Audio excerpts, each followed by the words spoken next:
ಒಂದು ಅಸ್ತಿತ್ವ ಪಡಿತಾ ಹೋಗ್ಬೋದು. ಅದರ ನಂತರ ಏನು ಅಂತೇಳಿ, ಯಾಕಂದರೆ ಈಗಾಗಲೇ ನಮ್ಮ ಪ್ರಜ್ವಲರಿಂದಾಗಿ ರೇವಣ್ಣ ಅವರು ಸಹಿತ ರಾಜಕೀಯ ಮುರುಗುಂಪು ಆಗ್ತಾ ಇದ್ದಾರೆ. ಮೊದಲಿನಷ್ಟು ಆಸಕ್ತಿ ಉಳಿದಿಲ್ಲ ಅವರಿಗಾದರೂ. ಇನ್ನು ಅದೇ ಕಾಲಕ್ಕೆ ನಿಖಿಲ್ ಕುಮಾರಸ್ವಾಮಿಗಳು ಇಲ್ಲಿವರೆಗೆ ನಿಂತಂಥ 3 ಒಂದು ಸ್ಪರ್ಧೆಗಳಲ್ಲಿ MLA ಸ್ಪರ್ಧೆಗಳು ಸೋತಿದ್ದು ನಾವು ನೋಡಿದ್ದೀವಿ.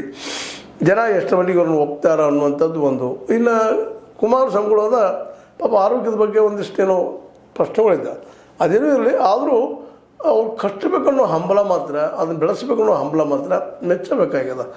ಯಾಕಂದ್ರೆ ಒಂದು ರಾಜ್ಯ ಮಟ್ಟದಲ್ಲಿ ನೋಡಿದ್ರೆ ಒಂದು ಕುಟುಂಬ ಅನ್ನೋದು ಸಾಲದನ ಭಾಳ ಸಣ್ಣ ಒಂದು ಏನಪ್ಪ ಅಂತಂದ್ರೆ ಯೂನಿಟ್ ಅದು.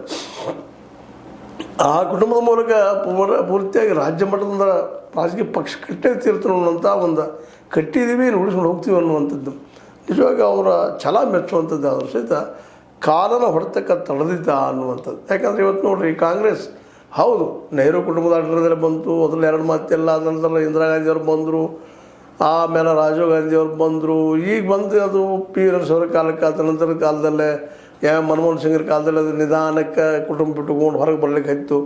ಈಗೂ ಕುಟುಂಬದಲ್ಲೇ ಅದು ಇಲ್ಲಂತಲ್ಲ, ಆದರೆ ಅಧಿಕಾರದಲ್ಲಿಲ್ಲ ಅನ್ನೋದನ್ನು ನಾವು ಗಮನಿಸ್ಬೇಕು. ಅದೊಂದು ದೊಡ್ಡ ಕುಟುಂಬ, ಅದು ರಾಷ್ಟ್ರ ಮಟ್ಟದಲ್ಲೇ. ನೆಹರು ಅವರ ಕುಟುಂಬ ಏನಪ್ಪ ಅದು ಭಾಳ ದೊಡ್ಡದು ಅನ್ನುವಂಥದ್ದು ನಾವು ಕೇಳಿದ್ದೀವಿ, ಇವತ್ತು ನೋಡ್ತಾ ಇದ್ದೀವಿ. ಆದರೆ ಇವತ್ತಿನ ಪರಿಸ್ಥಿತಿ ಒಳಗೆ ರಾಹುಲ್ ಗಾಂಧಿ ನಂತರ ಯಾರು?